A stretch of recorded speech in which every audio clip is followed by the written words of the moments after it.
सब लोग हाथ जोड़ लीजिए, मंगलाचरण करेंगे। नमः श्री वर्धमानाय निर्धूत कलिलात्मने सालोकानां त्रिलोकानां यद्विद्या दर्पणायते यद्विद्या दर्पणायते यद्विद्या दर्पणायते। हमारे इस प्रथम अधिकार में केवल अब लास्ट के 2-3 सूत्र बचे हैं। आज हमारा प्रथम अधिकार समाप्त हो जाएगा, तो इसलिए आज हम पूरे श्लोक पे रिवीजन ले लेते हैं ताकि सबको सबके अर्थ भी समझ में आ जाए।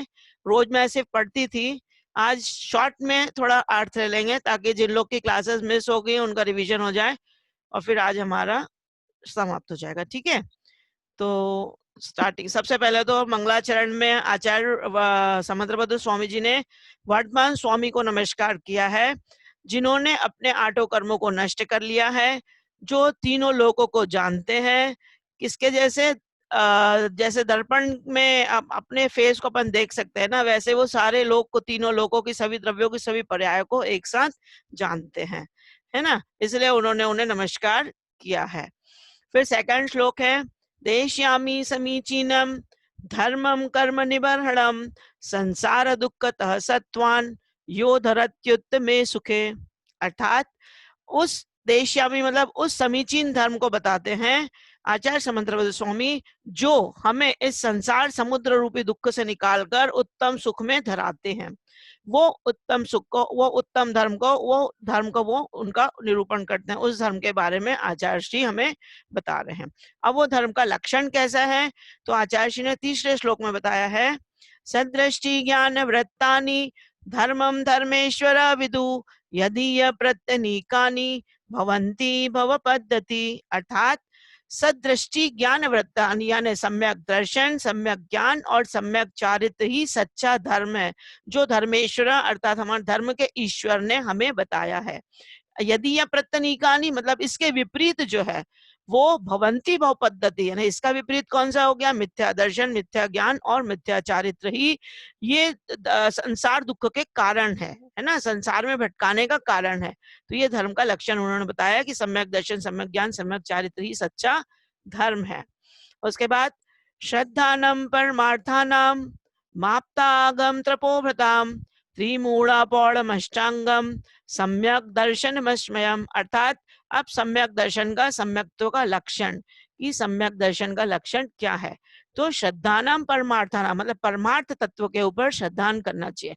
अब वो परमार्थ तत्व कौन से हैं? माप्त, आगम, तपोभृत। माप्त यानी आप्त, आप्त यानी हमारे ईश्वर, हमारे परमेश्वर, हमारे परमेष्ठी। आगम मीन्स जो शास्त्र उनके द्वारा प्रणीत है, जो आगम गंधर्वों के द्वारा लिपिबद्ध है, दिव्य ध्वनि जो खिरी है, वो हमारे आगम है। और तपोव्रत यानी आचार उपाध्याय और साधु जो हमारे मुनिगण है, वो हमारे तपोव्रत। तो इन तीनों के ऊपर श्रद्धान रखना, श्रद्धानाम परमार्थानाम, किसके ऊपर? आप, आगम और तपोव्रत के ऊपर श्रद्धान रखना। और कैसे होना चाहिए? त्रिमूढ़ा पौड़मष्टांगम, ये तीन मूर्ताओं से रहित होना चाहिए। कैसा होना चाहिए सम्यक दर्शन? त्रिमूढ़ा पौड़मष्टांगम, तीन मूर्ता से रहित, अष्टांग मतलब आठों अंगों से सहित होना चाहिए। जो हमने निशंकित आगे अंग पढ़ेंगे, उन 8 अंगों से सहित होना चाहिए। सम्यक दर्शन मस्मयम, मस्मयम यानी 8 मय से, 8 मद यानी 8 मद से रहित होना चाहिए। स्मय यानी मद, 8 मद की जो हमने आगे चर्चा आएगी अभी, उन 8 मदों से भी रहित होना चाहिए। ऐसा सम्यक दर्शन का स्वरूप होना चाहिए। उस सम्यक दर्शन को हमें प्राप्त करना है। उसके बाद आचार्य ने बताया सच्चे देव का लक्षण। उन्होंने बताया ना सच्चे देव शास्त्र गुरु के ऊपर, तो आप तो कौन है, आगम कौन है और तपोव्रत कौन है, उनका सत्य का लक्षण बताया आचार्य ने कि हमारे सच्चे देव कौन हो सकते हैं, हमें किसे नमस्कार करना चाहिए। तो आपते नोचिन्न दोषेण सर्वज्ञ नागमेशिना भवितव्यम नियोगेन नान्यथा याप्तता भवेत्। अर्थात हमारे सच्चे देव कौन हो सकते हैं? कौन है हमारे सच्चे देव? आप्ते नोच्चिन्न दोषण। आप्त मतलब वो हमारे आप्त कौन है? जो उच्चिन्न दोषेण मतलब 18 दोषों से रहित हैं, सर्वज्ञ हैं, आगमेशिना वीतराग हैं और हितोपदेशिता वाले हैं, जो हमें हितोपदेश करते हैं। तो हमारे सच्चे देव कौन है? जो 18 दोषों से रहित हैं, सर्वज्ञ हैं, हितोपदेशी हैं और वीतरागी हैं। भवितव्यम नियोग न, जिनके भविक जनों के नियोग से नान्यता याप्तता हवे, इसके अलावा जिसमें ये पाए नहीं जाएंगे, ये गुण नहीं पाए जाएंगे, वो हमारे सच्चे देव नहीं हो सकते। अर्थात जिनमें ये हमारे गुण पाए जाते हैं, ये सर्वज्ञता, वीतरागता, हितोपदेशिता और 18 दोषों से रहित हैं, वो ही हमारे सच्चे देव होने चाहिए। ये सच्चे देव का उन्होंने एक पैरामीटर दे दिया। इस फ्रेम में हम अपने देव को पुट करें और देखें कि हमारे सच्चे देव कौन है, हम जिसे नमस्कार कर रहे हैं वो इस फ्रेम में फिट होते हैं या नहीं होते हैं। ठीक है, तो ये सच्चे देव का लक्षण उन्होंने बताया। फिर क्षुत पिपासा जरातंक जन्मांतक भयस्मया न राग द्वेष मोहाश्च यस्याप्तः स प्रकीर्त्यते। अब वो 18 दोष कौन से हैं? जो हमारे देव में हमारे पंच परमेष्ठ, हमारे जो तीर्थंकर भगवान है, जो हमारे केवली भगवान है, जिन्हें हम नमस्कार करना है, उनमें ये 18 दोष नहीं होते हैं। तो वो दोष कौन से हैं? क्षुधा, पिपासा, है ना, क्षुद पिपासा बोलो ना, तो क्षुधा, पिपासा, बुढ़ापा, जरा, आतंक मतलब मरण, नहीं आतंक यानी रोग, जन्म, मरण, भय, मद, ये सारे, और राग, द्वेष, मोह, चिंता, निद्रा, आश्चर्य, अरति, पसीना और खेद, ये 18 दोष जिनमें नहीं है, वही हमारे वीतरागी भगवान हैं। उसे ही निर्दोष और सर्वगुण युक्त आप्त कहते हैं। आप्त उन्हें ही कहते हैं, परमेश्वर उन्हें ही कहते हैं, हमारे भगवान उन्हें ही कहते हैं। ये 18 दोष हमारे वीतरागता का लक्षण है, जो हमारे भगवान में नहीं होते हैं 18 दोष। ठीक है, और ये 18 दोष भी क्यों होते हैं? क्योंकि कर्मों के नाश होने से ये 18 दोष चले। मोहिनी कर्म के कारण, वेदनी कर्म के कारण भूख लगती है, साता साता का वेदन होता है, भूख प्यास होता है। तो जब वो कर्म ही नाश होगा, 4 घातिया कर्मों के कारण ये सारी चीजें होती है। जब ये निद्रा, अपन ने पढ़ा था दशनावर्णी कर्म में, निद्रा निद्रा निद्रा, प्रचरा प्रचरा प्रचरा, तो ये सारे, ये सब चीजें उसी में है। मोह, राग, द्वेष हमने पढ़ा है, मोहिनी कर्म में आता है सब। तो ये जन्म मरण सारे, हम जब कर्म ही नष्ट हो रहे हैं, 4 घातिया कर्म, तो उन्हें ये सब चीजें होने की आवश्यकता ही नहीं पड़ेगी। वो सब कर्मों के कारण ही उनके होते हैं, और 4 घातिया कर्म के नष्ट हो जाने से ये सारे उनके अंदर 18 दोष नहीं होते हैं। अब हितोपदेशिता का लक्षण, कि हमारे भगवान, ये वीतरागता का लक्षण था ऊपर, हितोपदेशिता का लक्षण कैसा है कि हमारे भगवान हितोपदेशी कौन है, कैसे हैं? तो परमेष्टि परम ज्योतिर विरागो विमला कृति सर्वज्ञो नादि मध्यांत सार्वह शास्त्रोपलाल्यते। अर्थात परमेष्टि हमारे परम पद में स्थित होने चाहिए। तो हमारे परम पद में स्थित है, केवल ज्ञान हो गया, उन्हें मोक्षगामी हो गए वो, तो परम पद में स्थित है। परम ज्योतिर केवल ज्ञान से सहित है, विरागो विरागी है, राग से रहित है, विमला कर्मल से रहित है, नौकर्म द्रव्य, नौकर्म भाव कर्म और नौकर्म, इन सबसे तीनों कर्मों से रहित है, द्रव्य कर्म, भाव कर्म और नौकर्म। विमला कृति, कुछ करने के लिए शेष ही नहीं है उनके पास। सर्वज्ञ नादि मध्यांत सार्व शास्त्रो पलाल्यते, वो सर्वज्ञ है, आदि मध्य और अंत से रहित हैं, सार्वह यानी सबको जानते हैं वो, शास्त्रो पलाल्यते, वही हमारे सच्चे आप्त कहलाते हैं, उन्हें ही हम सच्चे आप्त कहते हैं। ये हितोपदेशिता का लक्षण उन्होंने बताया था। अनात्मार्थम बिना रागै शास्ता शास्त्री शतोहितम ध्वनन शिल्पी करस्पर्शान मूर्जः किमपेक्षते। इसमें बताया है अनात्मार्थम, मतलब ये बताया वीतरागता के लक्षण के बाद में शास्त्र कैसे होने चाहिए। तो बिना राग के, बिना द्वेष के, जैसे आप मृदंग को बजाते हैं, मृदंग को बजा के उसमें से एक ध्वनि निकलती है, तो वो ध्वनि किसी राग द्वेष के कारण या किसी आशा अपेक्षा के कारण नहीं आती, वो तो आप ध्वनि बजाते हैं तो उसमें से ध्वनि निकलती है। ठीक इसी प्रकार हमारे जो भगवान की दिव्य ध्वनि खिलती है, वो किसी स्वार्थ के कारण नहीं खिलती है, वो हितोपदेशिता रहती है, वो स्व और पर के हित के लिए। वो अपना तो कल्याण कर चुके और हम सब जीवों का कल्याण चाहते हैं, इसीलिए उनकी वो दिव्य ध्वनि खिलती है, बिना बिना कोई इच्छा के, बिना कोई स्वार्थ के, बिना कोई अपेक्षा के। तो ये है अनात्मार्थम बिना राग, कोई राग के, शास्त्र शास्त्री शतोहितम ध्वनन शिल्पी कर स्पर्शन, जिस तरीके से शिल्पी जो बजाने वाला जो ध्वनि निकलती है, जैसे मूर्जा मतलब मृदंग से, किन अपेक्षित, उसकी क्या अपेक्षा होती है? कोई अपेक्षा नहीं होती, बिना अपेक्षा के मृदंग से ध्वनि निकलती। ठीक वैसे हमारे भगवान की भी दिव्य ध्वनि खिलती है। आप्तोपज्ञमनुलंघ्य मद्रष्टेष्ट विरोधकम तत्वोपदेश कृत सर्वम शास्त्रम का पथघट्टनम।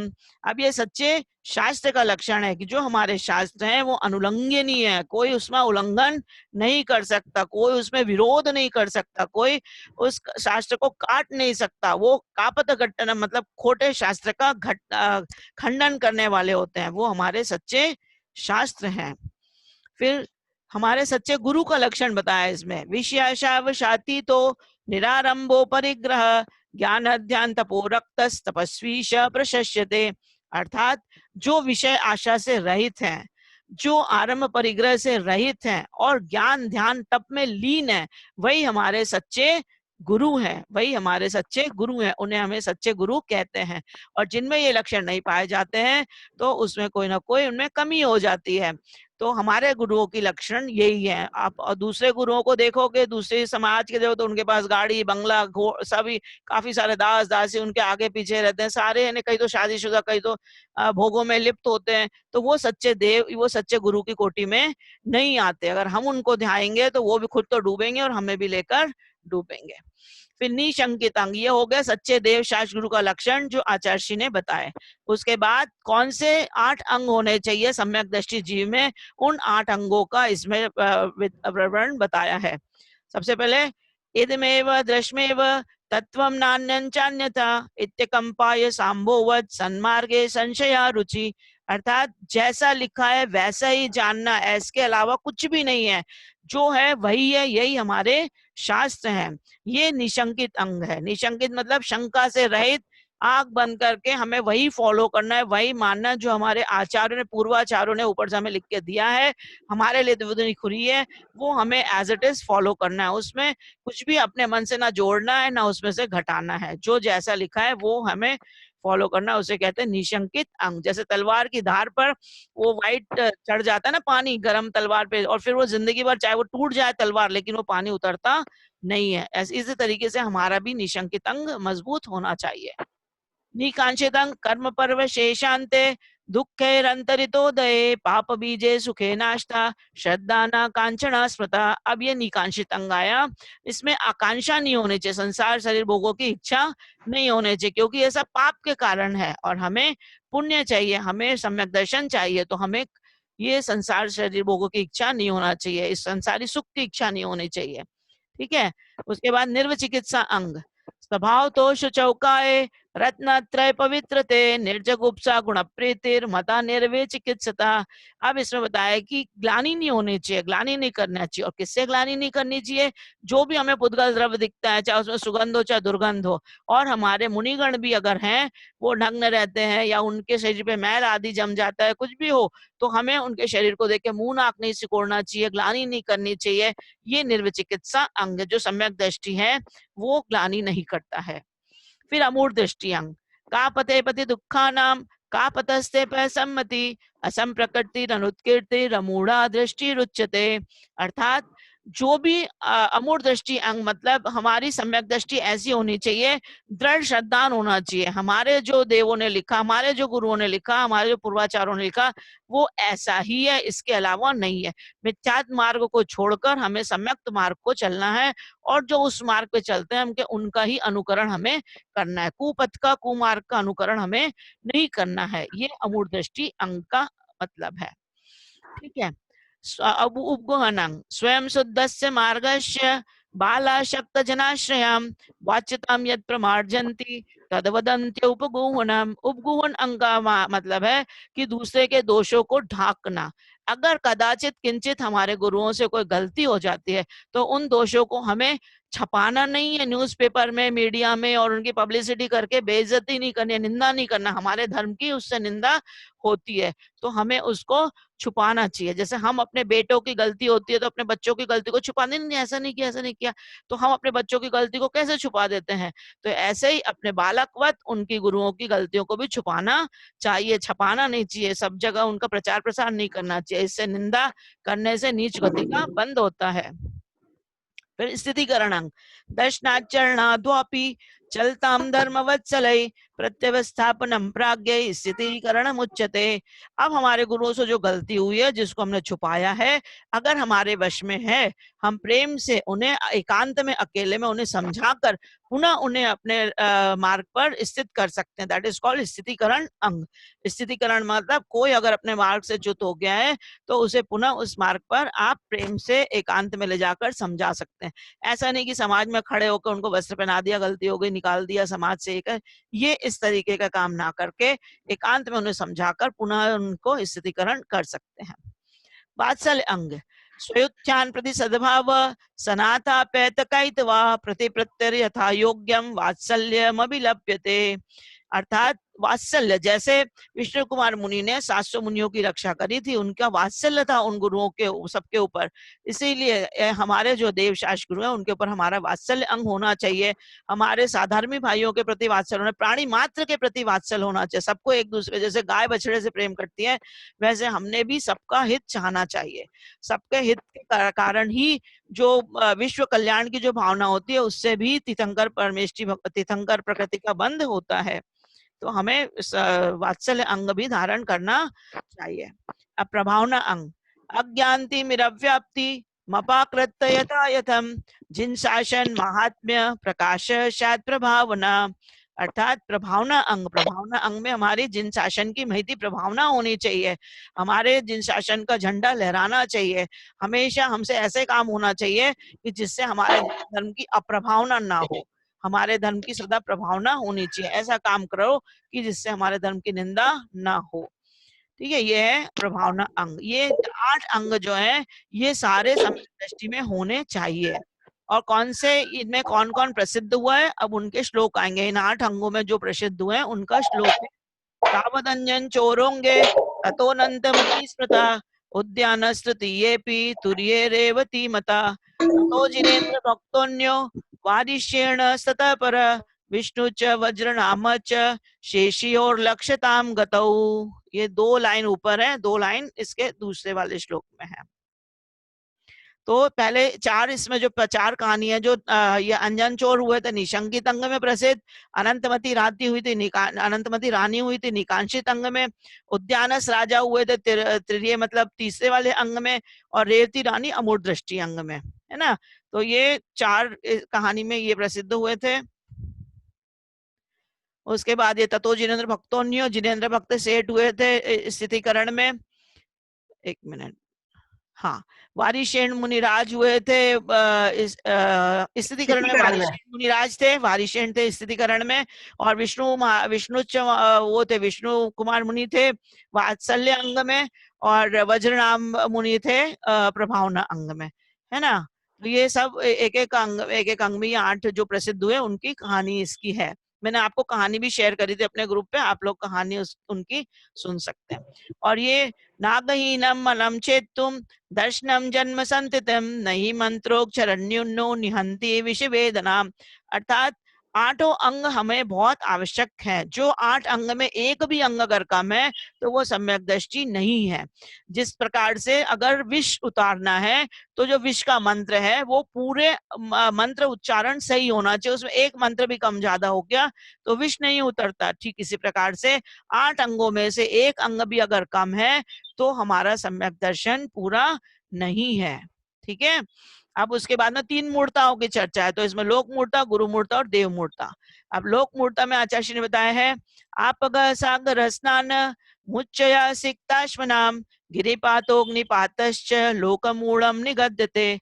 अर्थात ये लोक मूर्ता, ऊपर से आग में गिर जाना, नदी में स्नान करना और अंगारों पे चलना, अग्नि में जल के मर जाना, ये लोक मूर्ता है। अगर हम इसको फॉलो करते हैं आंख बंद करके तो इसे कहते हैं लोक मूर्ता। ठीक है, तो ये हमें फॉलो नहीं करना चाहिए, हमारे सम्यक दर्शन को ये खंडित करता है।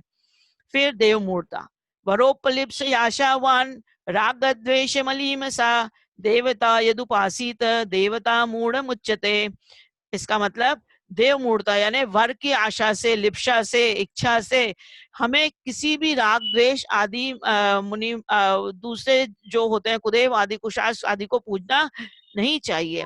अगर हम वो वर की इच्छा से, आशा से कि हमें ये वरदान मिल जाएगा, हम इनकी भक्ति करेंगे, उनकी पूजा करेंगे, तो ये देव मूर्ता कहलाता है। किसी ने कहा शनिवार यहाँ चलो, मंगलवार वहां चलो, तो चले, हमारी ये इच्छा पूरी होगी। तो ये ऐसा करने से देव मूर्ता में ये सब आता है।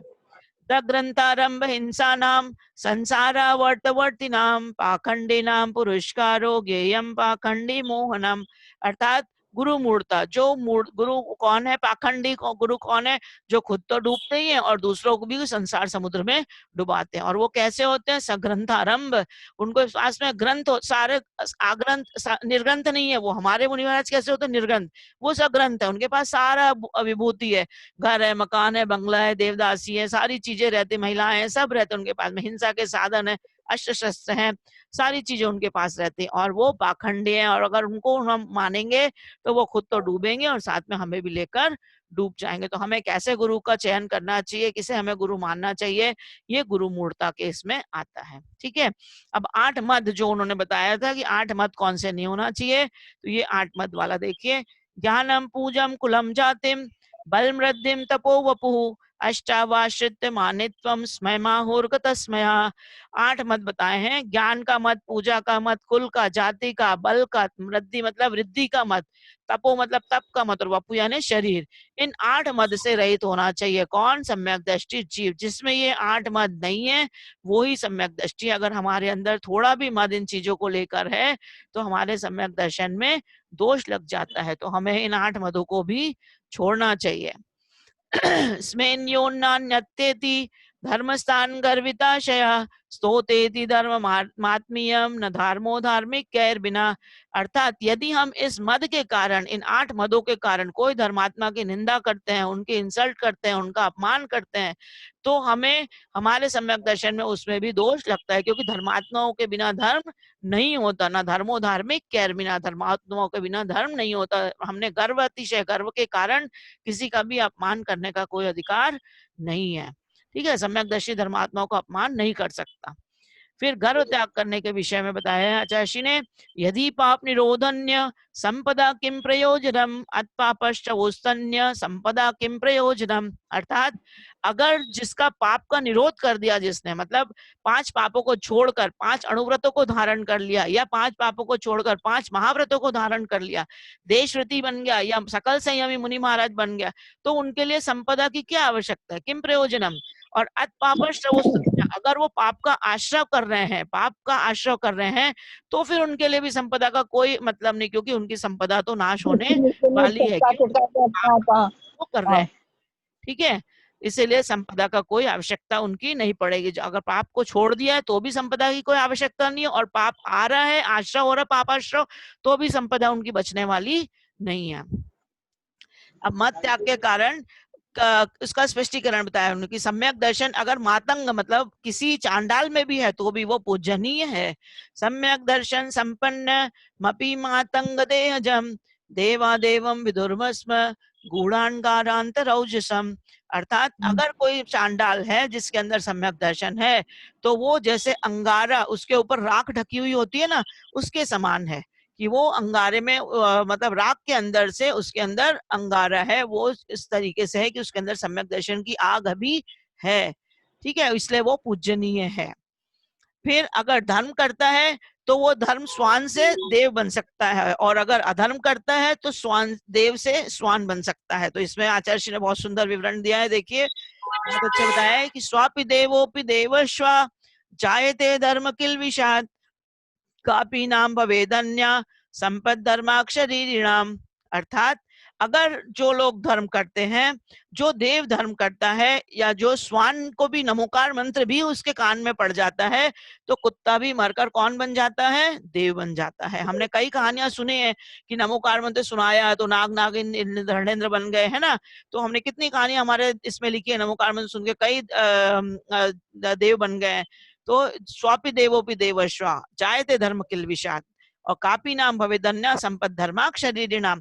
और अगर अधर्म करते हैं तो ऊपर से देव मरकर एक इंद्री भी बन जाते हैं, 1 इंद्री 2 इंद्री 3 इंद्री इसमें जन्म ले लेते हैं। तो देव भी श्वान बन सकता है, डीओजी डॉग, और उसका उल्टा क्या होगा, जीओडी गॉड। तो ये ध्यान रखिए कि हम वाइस वर्सा हो सकता है, हम जैसा करेंगे उसके हिसाब से। फिर सम्यक दर्शन के कैसे नहीं करना चाहिए, तो भयाशास्त्रेय लोभाश्च कुदेवागम लिंगिनाम प्रणामम विनयम चैव न कुर्यु शुद्ध दृष्टया। अर्थात भय से, आशा से, स्नेह से, लोभ से हमें कुदेव आगम आदि को, लिंग को पूजना नहीं चाहिए। उससे हमारे, अगर हम प्रणाम करते हैं, विनय करते हैं उनकी, तो हमारे सम्यक दर्शन में दोष लगता है। ठीक है, कुरिया शुद्ध दृष्टि, अशुद्ध सम्यक दृष्टि हम नहीं हो पाएंगे अगर हम ये काम करेंगे। फिर मोक्ष मार्ग सम्यक दर्शन की मुख्यता, सम्यक दर्शन के क्या मुख्य वो है, तो सम दर्शनम ज्ञान चारित्रात् साधीमान मुपाश्नुते दर्शनम कर्ण धारंतन मोक्ष मार्गे प्रचक्षते। अर्थात जो सम्यक दर्शन से सहित है वो साधीमान मुपाश्नुते, और उसके सम्यक दर्शन के कारण ही ज्ञान और चारित्र की महिमा है। अगर सम्यक दर्शन नहीं है तो ज्ञान भी सम्यक ज्ञान नहीं है और चारित्र भी सम्यक चारित्र नहीं है। और सम्यक दर्शन कैसा है, कर्ण धारांतन, कर्ण धारांतन मतलब खेवटिया के समान है, जो मोक्ष मार्ग प्रचक्षते, जो मोक्ष मार्ग में हमें ले चलता है, वो नींव के समान है। आगे आचार्य ने बताया है, विद्यावृत्तस्थ संभूति स्थिति वृद्धि फलोदया न संत सती सम्यक्त्वे बीजा भावे तरोरिव। अर्थात सम्यक ज्ञान और सम्यक चारित्र की उत्पत्ति, स्थिति, वृद्धि और फल तभी हो सकता है जब सम्यक दर्शन हो। मतलब सम्यक दर्शन कैसा है, बीज के समान है। जैसे बीज के अभाव में वृक्ष की उत्पत्ति नहीं होगी, स्थिति नहीं रहेगी, वृद्धि नहीं होगी, फल नहीं होगा, ठीक उसी प्रकार जब हमारे अंदर सम्यक दर्शन होगा तभी सम्यक ज्ञान होगा, तभी सम्यक चारित्र होगी और उसकी वृद्धि, उत्पत्ति और फल आएंगे उसमें।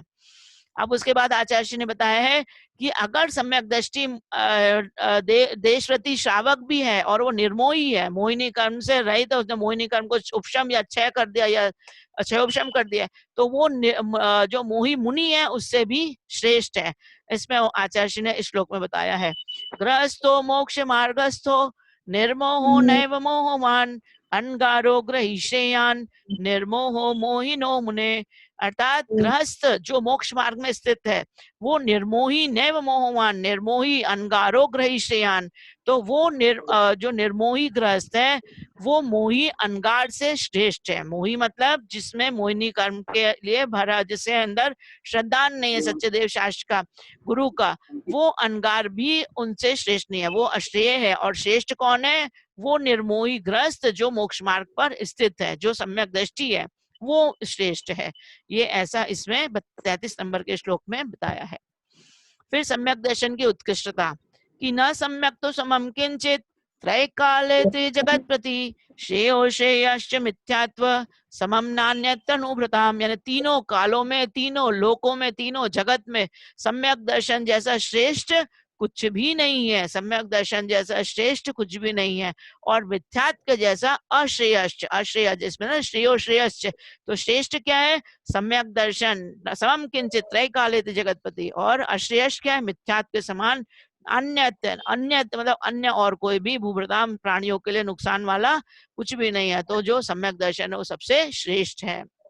फिर अब सम्यक दृष्टि कहाँ कहाँ पैदा नहीं हो सकता, सम्यक दर्शन शुद्धा नारक्त्र्यं नपुंसक स्त्री त्वानि दुष्कुल विकताल्पायुर दरिद्रताम च व्रजन्ति नाप्यवृतिकः।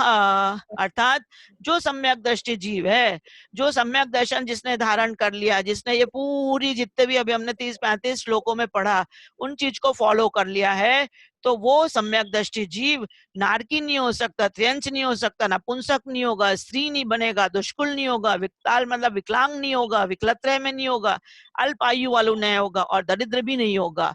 और ये सब चीजों से नहीं होगा, एक इंद्रिय, दो इंद्रिय, तीन इंद्रिय, चार इंद्रिय आदि भी नहीं होगा। जो सम्यक दर्शन से शुद्ध है वो इन सब गतियों में नहीं भटकेगा। ओजस तेजो विद्या वीर यशो वृद्धि विजय विभव सनाथा महाकुला महर्ता मानव तिलका भवंति दर्शन पूतः। अब वो वहां नहीं जाएगा तो कहाँ जाएगा सम्यक दृष्टि जीव, तो ओज से ओजस्वी भी होगा, तेजस्वी हो गया, विद्या ज्ञानवान होगा, वीर्य अतुल भर का धारी होगा, यश होगा उसका, वृद्धि होगी, विजय विभव, सारी चीजें, वैभव उसके पास सब कुछ होगा, महाकुला महाकुल में जन्म लेगा, महारता मतलब महापुरुषार्थ करेगा, और मानव तिलका मतलब चक्रवर्ती जैसा होगा, जो मानव में तिलक रूप होते हैं वो होगा। तो ये सम्यक दृष्टि, ये सम्यक दर्शन पूता मतलब सम्यक दृष्टि जीव भवंती, ये सब चीज उसके पास होंगी, जो सम्यक दृष्टि होगा। फिर 37 नंबर का देखिए, अब वो सम्यक दृष्टि जीव इंद्र पद भी ले सकता है। पहले चक्रवर्ती लिए, अब कौन सा पद लेगा? इंद्र। तो अष्टगुण पुष्ट तुष्टा दृष्टि विशिष्टा प्रकष्ट शोभा जुष्टा अम्राप्सरसाम परिसदी चिरम रमन्ते जिनेन्द्र भक्ता स्वर्गे। अर्थात उस सम्यक दृष्टि जीव के जो स्वर्ग में उत्पन्न होगा। कहाँ उत्पन्न होगा? स्वर्ग में। और उसके पास क्या क्या होगा? 8 गुण होंगे। कल मैंने आपको 8 गुणों की चर्चा बताई थी, अणिमा महिमा आदि। फिर उसके पास में प्रकष्ट शोभा जुष्टा, बहुत सारी शोभा होगी उसके, बहुत ऐश्वर्य होगा। और उसके साथ में अम्राप सरसा, काफी सारी देवंगनाएं होंगी, परिषद होंगे, जिनके साथ वो चिरकाल तक के वहां पर रमण करेंगे। लंबी लंबी आयु स्वर्गों में वो भोगेगा। कौन? सम्यक दृष्टि जीव, जो सम्यक दर्शन से वहां जाकर जन्म लेगा। और फिर क्या होगा? नवनिधि सप्तद्वैरत्नाधीशा सर्वभूमिपत्य चक्रम वर्तयुतम प्रभवन्ति स्पष्ट दशा छत्र मौलि शेखर चरणः। अर्थात सम्यक दृष्टि जीव चक्रवर्ती भी होंगे और नौ निधियां होंगी उनके पास। सप्तद्वय मतलब 14 रत्न होंगे उनके। सार्वभूमिपत्य चक्रम, 6 खंडों का राजा होगा वो। और सब कुछ उसके लिए छत्र मौली शेखर चरणा, यानी जितने 32 मुकुटबद्ध राजा होंगे वो उनके चरणों में नतमस्तक होंगे। तो ये इस तरीके के चक्रवर्ती भी सम्यक दृष्टि जीव ही होते हैं, ऐसा उन्होंने बताया। अब ये हम लेंगे उसके बाद वाला श्लोक। यहाँ तक का हमने पढ़ा था, इसलिए मैंने यहाँ तक का रिवीजन आज ले लिया। आगे कर लेते हैं श्लोक। अम्रासुर नरपतिभिर यम दर्पति भीष्णूत पादाम्भोजा दृष्टाशु निश्चितार्था वृश्चक्रधरा भवन्ति लोक शरण्यः। फिर से देखिए, अम्रासुर नरपतिभिर यम दर्पति भीष्णूत पादाम्भोजा दृष्टाशु निश्चितार्था वृश्चक्रधरा भवन्ति लोक शरण्यः। अर्थात जो सम्यक दृष्टि जीव है वो तीर्थंकर भी होते हैं, वो ही तीर्थंकर होते हैं। तो अमरा मतलब कैसे होंगे? अमर यानी स्वर्ग के देव जो होते हैं। असुर यानी जो नीचे जो पाताल लोक के जो हेड मतलब राजा होते हैं, असुरों के राजा धर्मेंद्र। और नर मतलब नरपति यानी अपने चक्रवर्ती। और यमधर मतलब यम मतलब मुनि, और धर मतलब गंधर परमेष्टि। पतिभीष्ट नूत पादाम भोजा, जिन जो इनके चरण में झुके रहते हैं ये सारे लोग, है ना। इंद्र, नरेंद्र, खगेंद्र बोलते ना अपन, ये सारे भगवान के चरणों में झुकते हैं। दृष्टा सुनिश्चितार्था, वो सम्यक दृष्टि जीव सुनिश्चितार्था वश चक्रधरा, वश मतलब धर्म चक्र को धारण करते हैं। और भवंती लोक शरण्य, तीनों लोकों के हमारे तीर्थंकर परमेष्टि होते हैं वो। तो ये सम्यक दृष्टि जीव ही तीर्थंकर होते हैं, जिनको सब नतमस्तक होते हैं, चाहे वो स्वर्गों के इंद्र हो, चाहे नीचे मतलब तीनों लोकों के आ गए इसमें, अमर, सुर, असुर और नर। तो मध्य लोक के हो गए नर चक्रवर्ती, नीचे अधोलोक के असुर के वो, और ऊपर के इंद्र लोक। तो ये सब उनके इसमें नतमस्तक होते हैं। और ऐसे तीर्थंकर परमेष्टि ये सम्यक दृष्टि जीव होते हैं। तो देवेंद्र, चक्रवर्ती, धर्मेंद्र, विद्याधर, मुनिपति और गणधर, ये सभी जिनके चरण कमलों को नमस्कार करते हैं, जो सभी के लिए शरणभूत है, ऐसे तीर्थंकर पद को पाकर धर्म चक्र को धारण करते हैं। सम्यक दर्शन से पवित्र तत्व श्रद्धानी लोग ही ऐसे तीर्थंकर पद को पाते हैं। तो अब तीर्थंकर पदवी भी सम्यक दृष्टि को मिल गई। अब देखिए शिव, अब इसके बाद में तीर्थंकर पदवी के बाद क्या मिलेगा? मोक्ष। तो अब मोक्ष पदवी भी सम्यक दृष्टि को ही प्राप्त होती है। शिवम अजर रोजमक्षय मव्याबादम विशोक भय शंखम काष्ठागत सुख विद्या विभवम विमलम भजन्ति दर्शन शरणः। फिर से एक बार देखिए, शिवम अजरम रुजमक्षय मव्याबादम विशोक भय शंखम काष्ठागत सुख विद्या विभवम विमलम भजन्ति दर्शन शरणः। अर्थात सम्यक दृष्टि को अब मोक्ष पद भी मिलने वाला है। वो मोक्ष कैसा है, उस मोक्ष के बारे में बता रहे हैं कि शिव मतलब मोक्ष। वो मोक्ष कैसा है? शिवम मतलब अजर। अब ये माँ इधर चलेगा ना शिवम में, तो अजर। फिर अरुज मतलब ये अजर है, अजर मतलब जरा रहित है, जरा है ना बुढ़ापा से रहित है। अरुज मतलब रोग से रहित है, अक्षय है, जो कभी नाश नहीं होने वाला है। अव्याभादम ये अक्षयम, अरुजम जरम अजरम, तो ये म आधा उसमें चला जाएगा और अ निकलेगा, संधि विच्छेद ऐसा होगा, है ना। अव्याबाधम, तो कोई बाधा से रहित है, कोई उनके दुख सुख में कोई बाधा नहीं होगी। और विशोक, कोई शोक नहीं है, भय से रहित है, शंका से रहित है, ये शिव सुख है, ठीक है। और काष्ठागत सुख विद्या, जो सुख अविनश्वर है, जो सुख उनको हमेशा मिलेगा। विद्या केवल ज्ञान से सहित है। विभवम, विभव सहित है उनका। विमलम, कर्ममल से रहित है वो। भजंती दर्शन शरणा, ऐसा सुख उनको प्राप्त होता है। किसे प्राप्त होता है? सम्यक दृष्टि जीव को, ठीक है। तो जो सम्यक दर्शन की शरण ले चुके हैं वे जरा, रोग, भय, शोक और शंका से रहित है। अक्षय, अव्याभात, अंतिम अवस्था को प्राप्त परम शौक्य और परिपूर्ण ज्ञान युक्त तथा कर्ममल रहित है। मोक्ष धाम को भी प्राप्त कर लेते हैं। कौन प्राप्त कर लेता है? सम्यक दृष्टि जीव। जो सम्यक दर्शन से सहित है वो शिव पद को भी प्राप्त कर लेता है। अब लास्ट वाला श्लोक और ले लेंगे, लास्ट के 2 मिनट है, हो जाएगा, ठीक है। देवेंद्र चक्र महिमान ममेयमानम, राजेंद्र चक्रमवनेन्द्र शिरोचनीयम, धर्मेन्द्र चक्रमधरीकृत सर्वलोकम, लब्ध्वा शिवं च जिन भक्ति रूपेति भव्यः। फिर से देखिए, देवेंद्र चक्र महिमान ममेयमानम, राजेंद्र चक्रमवनेन्द्र शिरोचनीयम, धर्मेन्द्र चक्रमवनेन्द्र, धर्मेन्द्र चक्रमधरीकृत सर्वलोकम, लब्ध्वा शिवं च जिन भक्ति रूपेति भव्यः। अर्थात देवेंद्र, अभी हमने जो जो पढ़ा वो सारी पदवी इसमें आ गई। वो देवेंद्र बनेंगे, चक्रवर्ती बनेंगे, महिमान ममेयमानम, राजेंद्र चक्र मवनिंद्र शिरोचनीयम, और धर्मेंद्र चक्र मधुरीकृत सर्वलोकम। धर्मेंद्र मतलब धर्म चक्र के प्रवर्तक बनेंगे, तीर्थंकर भी वही बनेंगे। राजेंद्र मतलब चक्रवर्ती भी वही बनेंगे। देवेंद्र पद भी उन्हीं को मिलेगा। किसको मिलेगा? जो सम्यक दर्शन से सहित है। और लब्धा शिवम च जिन भक्ति रूपेति भव्या, और शिव पद भी उसे ही मिलेगा। हमने ये चारों पढ़े थे, अभी सबके लिए अलग अलग श्लोक पढ़ा। अब वो चारों श्लोकों का मिलाकर इसमें एक साथ 4 लाइन में बता दिया कि सम्यक दृष्टि जीव, जो भव्य जीव है, सम्यक दृष्टि है, वो देव की भक्ति तथा तत्पर रहते हैं, वे ही देवेंद्र चक्र बनेंगे, उन्हें ही ऐश्वर्य प्राप्त होगा, राजाओं के समान वो चक्रवर्ती पद भी प्राप्त करेंगे, और धर्मेंद्र चक्र तीर्थंकर पद को प्राप्त करके मुक्ति लक्ष्मी को भी प्राप्त कर लेते हैं, ठीक है। तो पूरे 41 श्लोक हमने आज रिवीजन कर लिए। 1 मिनट जिनवाणी माता की स्तुति कर लेंगे। जा वाणी के ज्ञान से सूझे लोकालोक, सो वाणी मस्तक नमो सदा देत हो डोक। हे जिनवाणी भारती तोय जपो दिन रैन, जो तेरी शरणा गो सो पावे सुख चैन। देव भजो अरिहंत को गुरु से हो निर्ग्रंथ, दया धर्म पाले सदा यही मोक्ष का पंथ। जिनवाणी माता की जय।